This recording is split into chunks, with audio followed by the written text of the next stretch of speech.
Welcome to LinkedUp, Breaking Boundaries in Education, a podcast that focuses on what is happening in education today, connecting everyone to the movers and shakers that are breaking boundaries in the education arena. Welcome to LinkedUp, Breaking Boundaries in Education. So as we come upon Women's History Month, we wanted to do a nice episode today on women supporting other women. And Jerry, you and I got to go to a fabulous women's conference put on by IEI. And we were both really moved by this one speaker. So we asked her on. Yes. So Colleen Carroll did I call it almost a short little TED Talk. It And what was. I loved about it was she talked about top 10 actions women can do to support each other. So we're always hearing about women empowering women. But what does that look like? And I loved that she gave us concrete examples, what we can do to actually support each other. So, we're going to talk a little bit about that, some of the challenges that we face when we do support. One of my favorite terms, mansplaining. I hope she talks a little bit about that. And then mentoring versus sponsoring. So, Colleen, we want to welcome you to the Linked Up podcast. We are so glad to have you here. Colleen, tell us, what is your position and where are you coming in to us from today? Hi, thank you for having me. I'm very excited to be here. I am the Deputy Superintendent of the Portchester Public Schools in Portchester, New York. And we're in Westchester County, New York. Wonderful. So good to see you. And Assistant Superintendent, I always think Deputy that's Superintendent. Deputy. I always think that's kind of a little sweeter spot than being the superintendent. Because you get to do the work you want to do more than the politics. I don't know if that's your case or not. I do really love this job, I have to tell you. So, Whoa, that is terrific. So let's just start out with, you were talking about lifting people as we climb. Have you had a mentor or someone along the way that got you interested in this topic? Or how did you even get interested in talking to women about this? yeah, I have had wonderful women mentors in my career. I've also run into, some bumps along the road where I needed some women mentors. I think we all do. And really, though, how I got excited about this topic is I'm a member of NYSAWA, which is the New York State Association of Women in Administration. Starting in 2009, I found the organization when I was working in upstate New York in the Saratoga Springs region and I became a member. Through my years in administration, I attended events and eventually I started the Lower Hudson Valley affiliate for the organization when I moved downstate, and there was no NYSAWA events happening down here. So, if you don't see what you need, you create it, right? So I did that, and that got me a seat on the board as a liaison to the affiliate on the state level. And then over time, I became the board vice president. And so as time went on, I became more and more involved in the organization, and my career developed alongside that. I got more and more interested in the topic of women's leadership and saw a lot of gaps that needed to be filled in it. And also was really by proxy mentoring many women leaders along the way in my own organization and outside of it. So through those things, I recognized the gaps that needed to be filled. I read a lot of books. I learned and I recalled what I learned along the way from others and put it all together and have really created this process that you saw then and this presentation that you saw at the conference. Yeah. I really appreciated you. Like Jerry said, you gave us some real definitive actions that women can take. You told top 10 actions. But two of those, before we get started in hearing about those, two of them are the difference between mentorship and sponsorship. Can you explain that a little bit? Because you just mentioned your need for wanting a mentor as you went to a different district. So what does that look like? What is the difference? I'm newer to the concept, quite frankly. It was introduced to me maybe a year or two ago, because I think prior to that, we used the word prior to my new understanding of the fact that sponsorship is actually even a thing. I think we just used the word mentorship very liberally, or coaching, for example. Those are terms that popular, that we all know, it's good to have them when you're a leader. All leaders need mentoring, all leaders need coaching. What is the difference between even those two? And then you throw sponsoring into the mix. And what is that? So sponsoring was introduced to me at NYSAWA conference through a speaker that we had there. And if I, off the top of my head, I'm forgetting the name. And if I could think of it at the end, or maybe I throw it out to you later, because I'd like to credit the person who I learned about it from. But mentoring is really what we all know it to be. A leader needs someone who's been down the path before, maybe has more experience, can help you along the way, give you guidance, allow you to gain feedback. Usually it's objective, somebody who could let you bounce ideas off of, things like that. Whereas sponsoring, my understanding is someone who's really willing to use their leveraging ability to be able to get you the next position, or at least get you an interview, get your resume seen, willing to kind of put their neck on the line to speak for you and stand up for you in order to promote you in terms of a job or an opportunity. And so sponsoring looks a little different than mentoring, but both are really important to have as women leaders, particularly because of how challenging the roles can be, and how that sometimes women aren't giving the fair shot, or aren't seen as credible, or aren't seen as someone who can really do the job as well as a male counterpart. And usually those are false assumptions. So sponsorship can be really powerful. Yes. And I also want to say that it isn't critical that a woman mentor or sponsor another woman leader. It's great if we can find a female, and we often can. That is a great mentor or sponsor. But men can also mentor and sponsor women. It does not have to just be a female who does that for a female leader. Right. And being sponsored, you might not even know someone is a sponsor for you. They may be Mhm. speaking up about you in a cabinet meeting or some other meeting, and you might not even know that they are promoting you and speaking highly of you. Whereas a mentor, a lot of times you reach out to them, right? Right. That is true. Although I would say, and that's very true. A mentor, you always know, because it's a Yeah. relationship. It's symbiotic. It's well, they don't always benefit from you. Although a lot of mentors say, I love mentoring because I get so much from my mentee. Right. But a sponsor, usually is one way they're pushing you. You're their agenda, and they're pushing it. A lot of times it's a retired person or somebody toward the end of their career where they're like, I'm willing to do this because I've gotten where I want to go, and I'm not worried that it's going to, affect my career, and I'm ready to bring the next group of women leaders along. Sure. But yeah, it could happen that they put your resume out there, or that they mentioned you in a meeting that you should be looked at and you didn't even actually know. Active sponsorship, you usually do know, because your work, they want a copy of your resume to get it out there. And also, I think it's really critical now that we know that it's a thing, and I'm sharing, and everybody who learns it can now also implement it.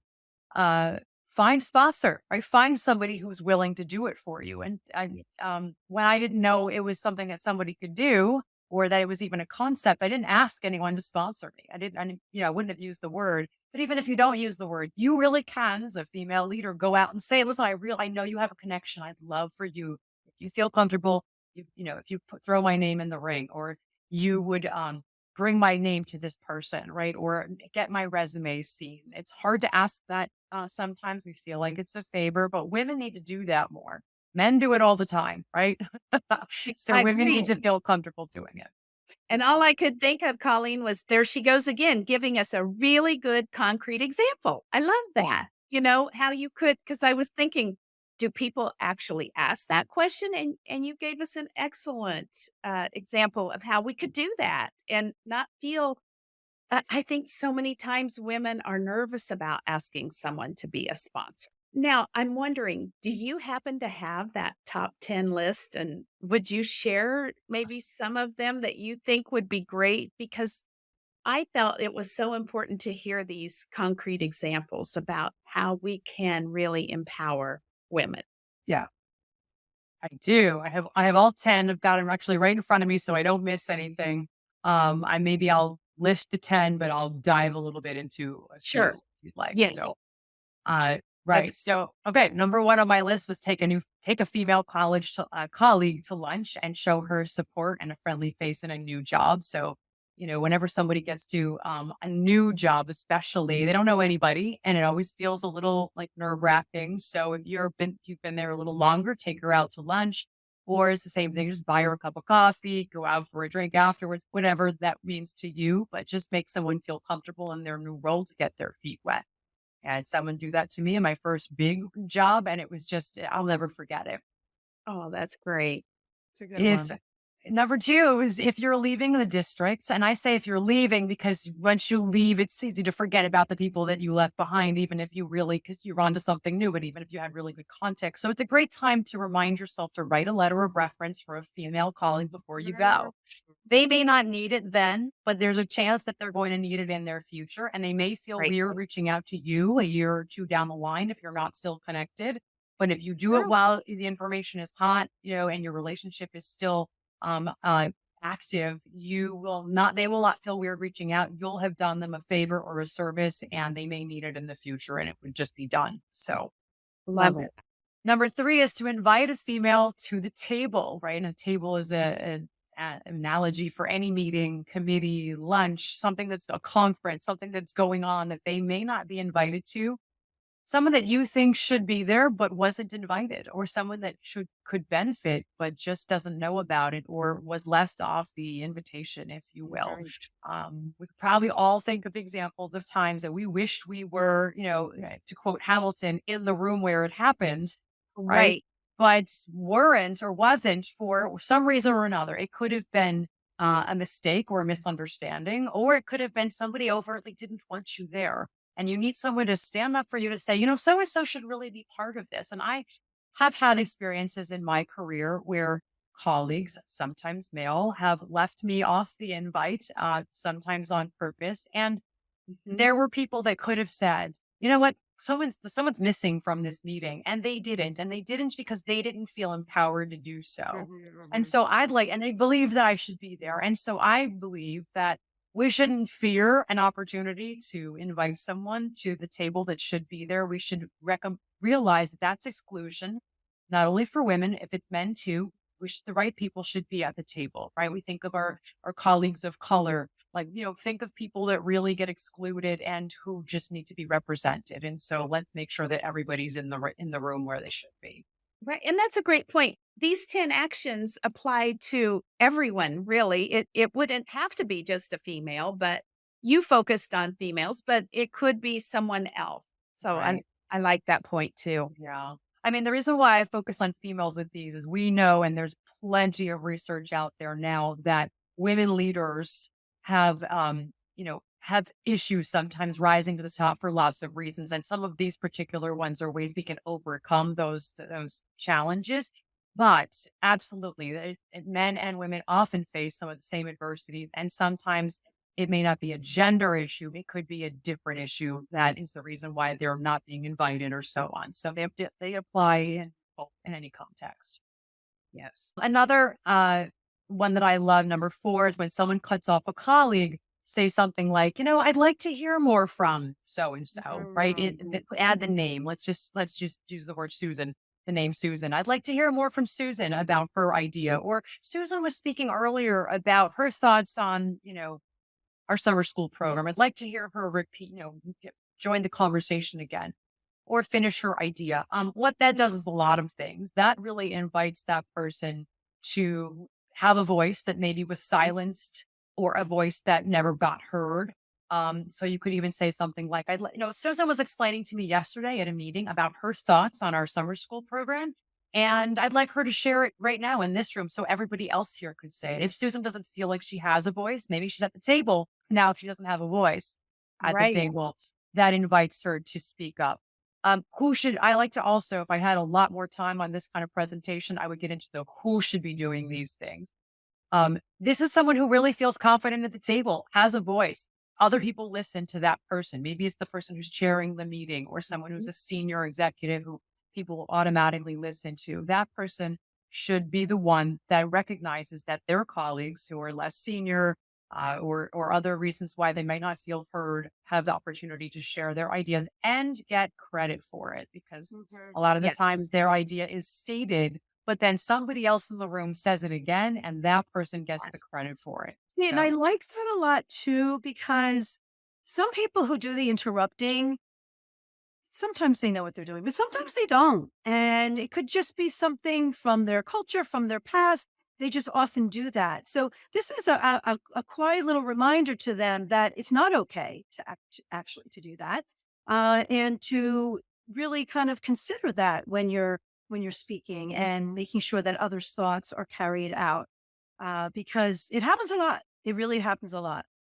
Does. And I had heard one time that the Obama administration had several women on it, and they noticed this very thing was happening. They would suggest an idea, and then a man would take it on as his idea. Mm, And so they worked together and said, we're not going to let this happen anymore. We're going mhm. to step up and say, Susan just said that 5 Right. minutes ago. I remember Susan had this idea as well.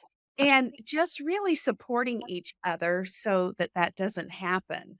And that really stuck with me because we all three have seen that happen. Mhm, yeah. mhm. And I think I recall reading that as well that you just shared, Jerry. And I'm getting that. I read a book called Brag Better by Oh, Meredith Feldman, I want to say. We could Google that real quick, be sure I have that name accurate. And some of these ideas are sort of shared between what I read from that book and mhm. and what I've experienced in NYSAWA and so on. So I don't want to claim that any of these originated with me.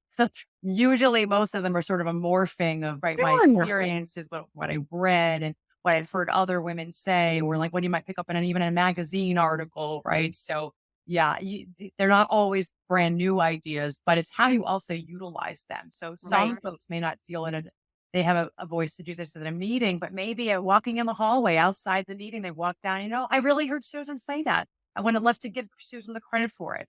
We're using Susan as our name Yes. today. Yes.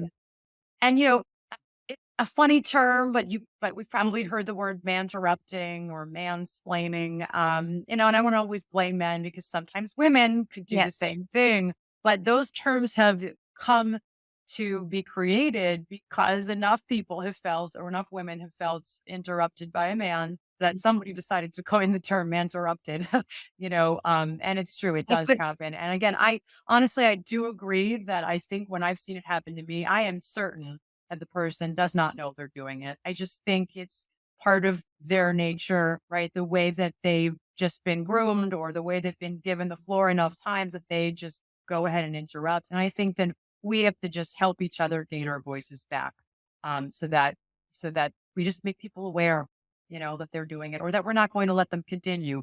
So Right. Right. And really just bring it to their attention too. Like you said, they might not know that they're doing yeah, that.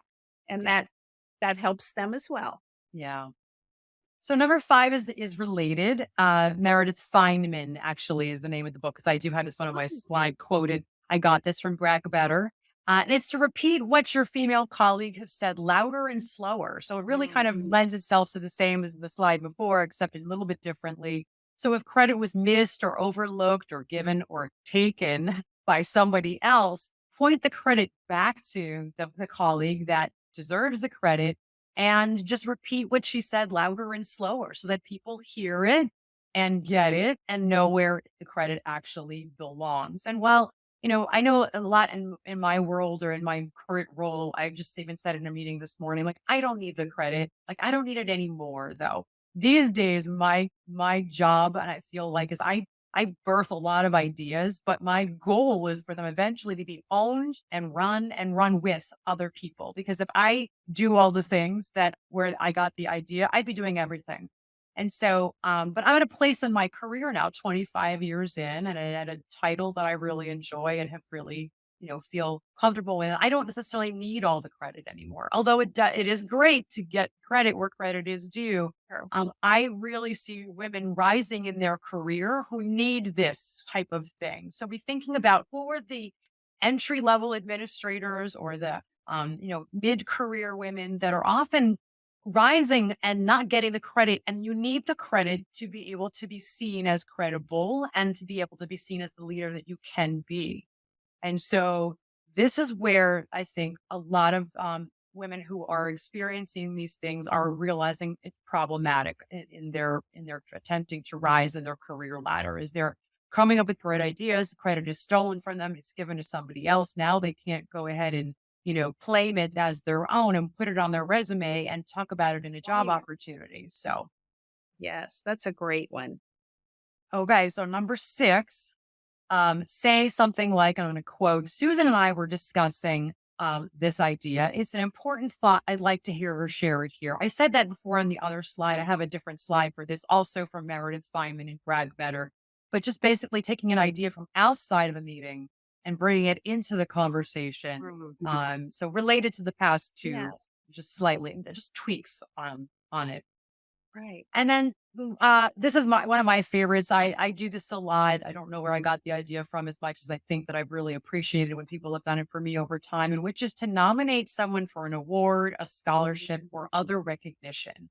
So there are myriad, countless really opportunities for leaders to be recognized, to win awards, scholarships, some kind of recognition, even if it's just a certificate of something that someone says, you got this or you did this, or we're happy for this achievement. Sometimes it has a monetary attachment to it, like a scholarship or a grant for something that you're working on. And sometimes it's just your name, on a piece of paper that says X. But regardless, those are all ways that we can add to our bank of achievements and proof of achievements. And if we don't get nominated or recognized or get that scholarship, and someone else is going to, right? Right. So why not see every time you look for an opportunity or you see an opportunity that someone can be recognized, take the time. And sometimes it takes no time at all. And sometimes it takes a good amount of time. So it depends on which way what you're going to apply for, but take the time and nominate a colleague for someone who deserves that award. And an example of this I have several because I really enjoy this. I like filling out scholarship applications or nominations for colleagues that really deserve it. But last year, I applied for a award scholarship nomination for a year-long program that would be free for a colleague through ASCD. And it was a very competitive process. So I threw her name in the ring. She's a teacher leader at the coach level, and filled out a very lengthy application. And I was just so certain that she deserved it, whether or not she won, that I knew that even if she didn't in the end come to fruition and win the opportunity, she would be so pleased that I saw her as worthy of it, that would be enough alone for her to feel good. So that's kind of what I went on. Anyway, after multiple rounds of interviews and so on, she actually won the award. Is now part of a prestigious cohort going through a fabulous process of learning and growing. She just came back from Austin, Texas recently, where she was a part of a program. Now she's going to Washington, D.C. for the next piece of, and it's really going to change the trajectory of her career. Yes.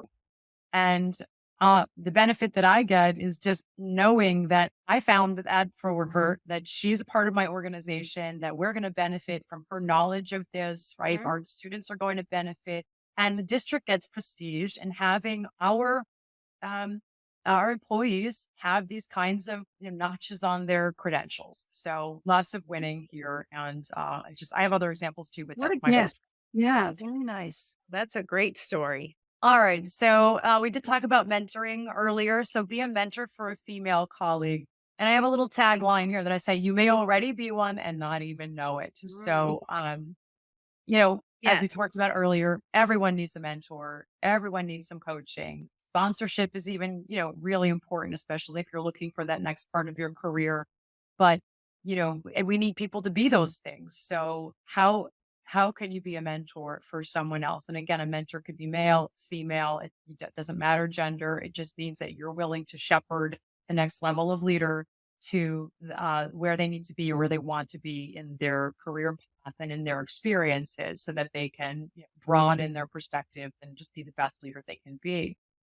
My story that goes with this is that I was going to, I think I told the story at the conference. I was going to coffee once a week with a colleague of mine who I saw as a peer, sort of someone on my same level. We had two different positions, but to me, they were same level position. And Mhm. we would go to coffee every week, and it was like Friday mornings, and it was before work, and we would just sort of chit chat about the week and about work and about our next step in our life and plans and so on. And one day she was telling me a story over coffee that she was sharing with a colleague, saying that she goes to coffee with a mentor every week. And I thought to myself, she has time for another coffee with somebody else every week. She gets a her me in, she gets a mentor in. And then eventually I found out later in that conversation that I was the mentor she was talking Oh, about to her friend. She saw me as a mentor. She saw our weekly coffee as going to coffee with a mentor. And I loved her and loved our relationship so much. I just saw her as a close colleague. I didn't realize that I was doing any mentoring through our relationship. And Right. so pretty cool, right? yeah. It's cool. And Then I it think highlighted to me that we sometimes are in positions that we didn't even know, right? right. Right. And it also brings up a good point that a mentor doesn't always have to be someone that is a rung above you on the ladder. I remember one of the best mentors I had was a janitor in the school because we had a terrible ice storm and we had all of this shut the school down and I had no idea what we were to do next. He walked me through it, and I appreciated that so much, and sometimes you really need mentors in very many different aspects of your life, not Great point. just one. Yes. You can have a mentor for different niche areas, right? Right. So like in that case, it was buildings and grounds that maybe was your, blind spot and you didn't have Yes. the information on and you needed someone to mentor you there. And the right person needed to be a buildings and grounds person, right? So Right. great example. Yeah. Absolutely. And Yes. you can be a mentor at any level. So teachers who are teacher leaders can be mentors to teachers who want to get to a coaching position or grade level team leader, all the way up to superintendents who can mentor other superintendents, retirees who can mentor, people still in the field. So I think a lot of times people think, well, I'm not at a place in my career where I can mentor anyone else yet. And that's not true. You're always someplace. If you have a day or two more on the job than the person coming behind you, then you're in a place that you can mentor, even if it's a niche, right? A very specific Right. uh, type of mentoring. So, yeah. Okay. And then the sponsoring. So, sponsor making, meaning fully promote a female leader. So, when it makes sense. And I would never suggest that someone put their own job on the line or jeopardize their career, in promoting someone else. That doesn't make sense, of course. But anytime you have an opportunity where you feel very safe and secure and you really believe in the person whose name you're putting out there, then do it for their sake. And sometimes, usually, if it's the right person and you get their name, you get the credit then for the recommendation. So that's a good Yes. thing too. If you bring the right person to the right job, people will forever thank you for setting them up with a great employee that they might not have found on their own. So it can be a win in both directions. So Absolutely. drum roll for number 10. Yes, I know. Okay. So 10 is a long one because it's helped her do a lot of little things. So I'll just kind of run through my bullet points here. There's so many things that you can help a female leader do, right? So you can help her write a resume and cover letter. You can help her write an article for a magazine and get published. And when she gets published, that may get her notoriety in a way that she needs it. You can help her get a board seat, like with NYSAWA or another board. So then she gets her voice heard and gets seen in that way. Can help her get a speaking gig or get an interview, get a position internally or externally. You can help her get media recognition. You can help her get an opportunity to organize an event or lead something where she'll get seen as a leader. You can help her have a seat at the table, right? So just think of all the little ways. They don't have to be these really big things. They can be a lot of little things that add up. At the conference, one woman in the audience shared, a superintendent of a Midwest district, I believe it was, shared that she loved writing notes for other colleagues that recognize some of the good work they're doing. And she has always appreciated when someone has left her a note. And while that isn't necessarily outward recognition, a lot of times we save those notes. I have one from 2014 still stuck in my binder right behind me from when that a union president, teacher union president wrote to me as an assistant superintendent of school. So it was someone below me, technically on the totem pole, right? But someone who had many years of experience, who was really appreciating my new leadership in a district that really needed it.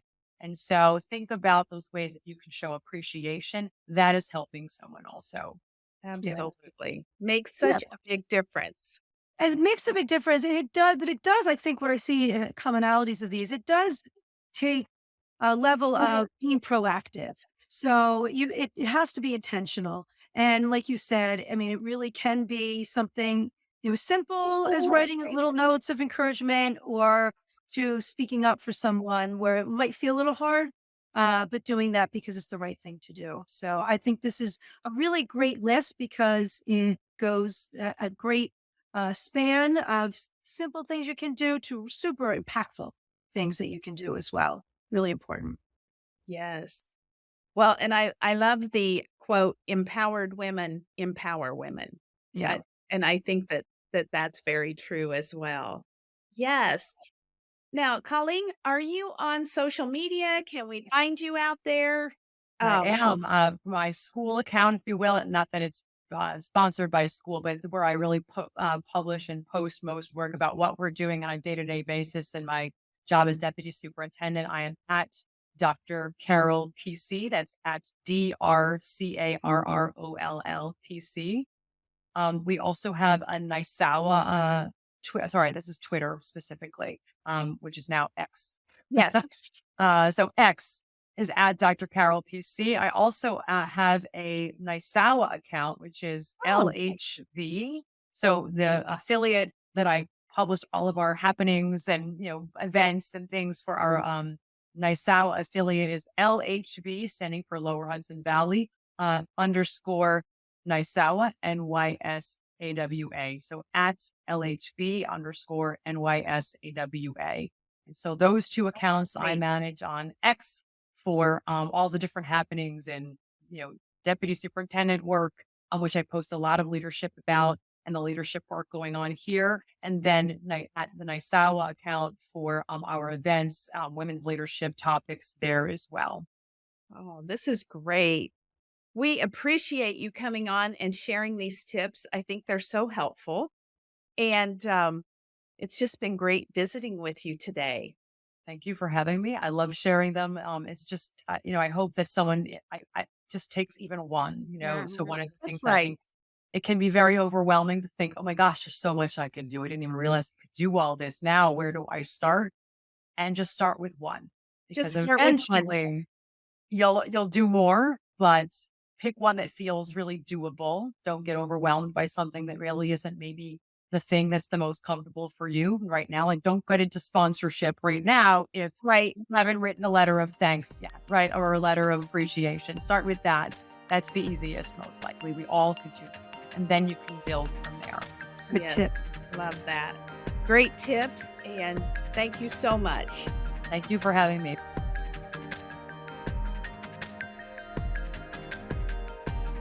Thank you for listening.